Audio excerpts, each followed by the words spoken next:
Ils savent pas qu'ils le savent. Une autre forme d'interprétation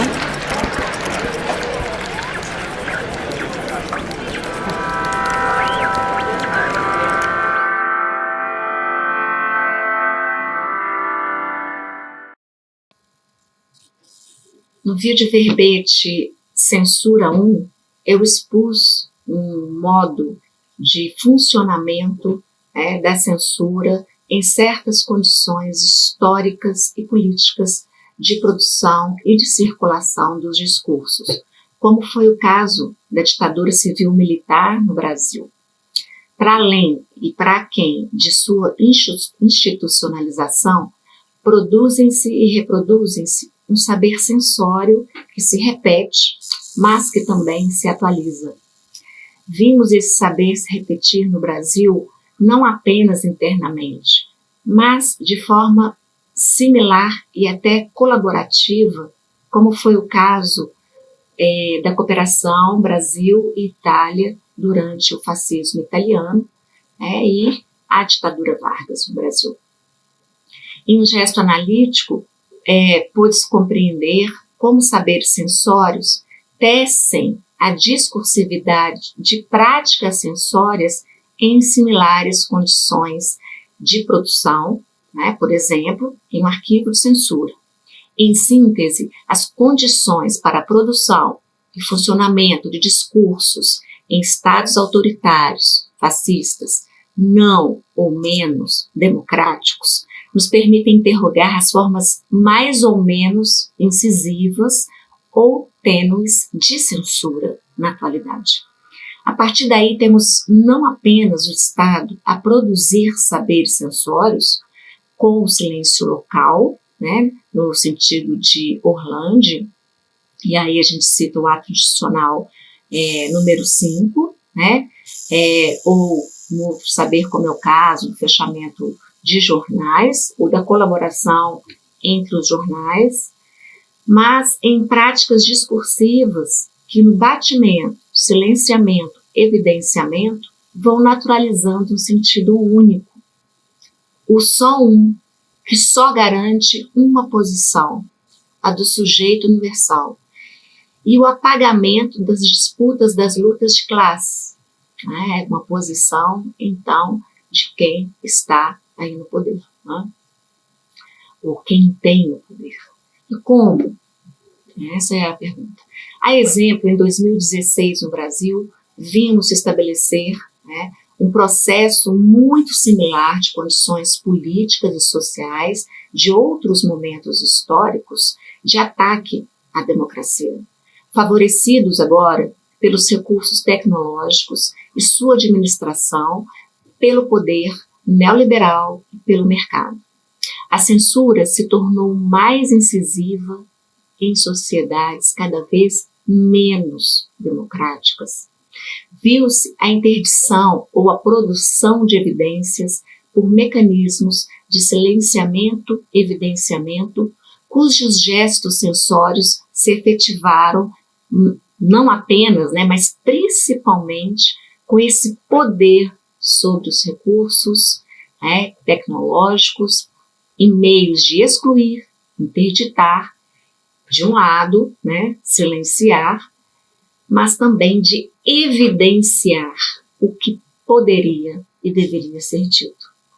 O evidenciamento, então, e a capacidade de circulação, de alcance desse o que deve ser dito se amplifica, principalmente na ordem do digital, mas nas outras formas de produção, circulação, que também não se restringem ao poder do Estado. Nessas condições de produção, funcionam os saberes sensórios, também já historicamente enraizados, que retornam, mas saberes que também se atualizam.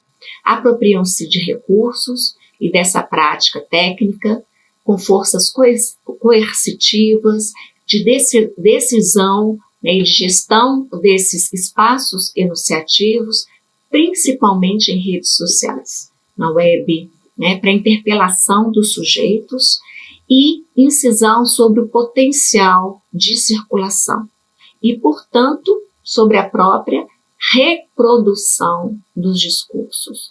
Interditam-se, né, certos sentidos e sujeitos sem necessidade de decretos, de atos institucionais, né, de jornais.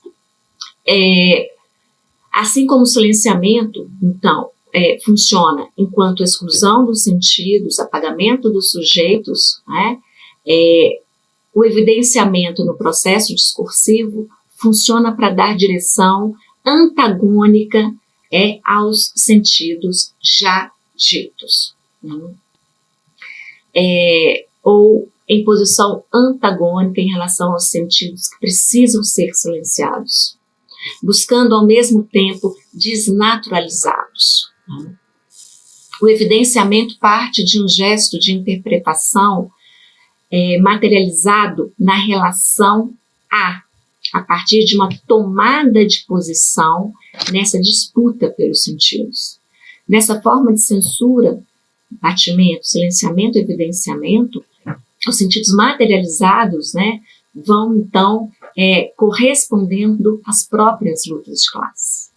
Evidenciar nessa perspectiva está para um embate discursivo que se beneficia dos mecanismos de poder, né, nessa produção, circulação, né, de sentidos, e que, portanto, próprias da atualidade, né, muito próprias da atualidade, né, e que precisam, portanto, né, enquanto gestos sensórios, serem compreendidos na discursividade, na historicidade do funcionamento e da produção da própria censura, né? O que isso significa, né, é que nas condições reais de existência dos sujeitos, né, nas condições socio-históricas e políticas em que os discursos da atualidade se produzem, é que nós poderemos também criar mecanismos de resistências para que seja possível, né, o próprio exercício do político, ou seja, a possibilidade de o sentido, né, sempre ser outro e de os sujeitos ocuparem posições. Não haveria, portanto, que se falar em censura quando é a própria democracia e o político, nessa perspectiva que eu trouxe, né, de sentido poder ser outro, como coloca em Orlandi, né, quando é isso que está em risco, ou seja, é preciso garantir, então, o trabalho, né, de interpretação dos discursos, né, em que o outro, esse outro, né, não se restrinja, né, a uma só posição, a um só poder, né, em que a própria disputa, né, pelos sentidos, né, de censura também reclame sentidos.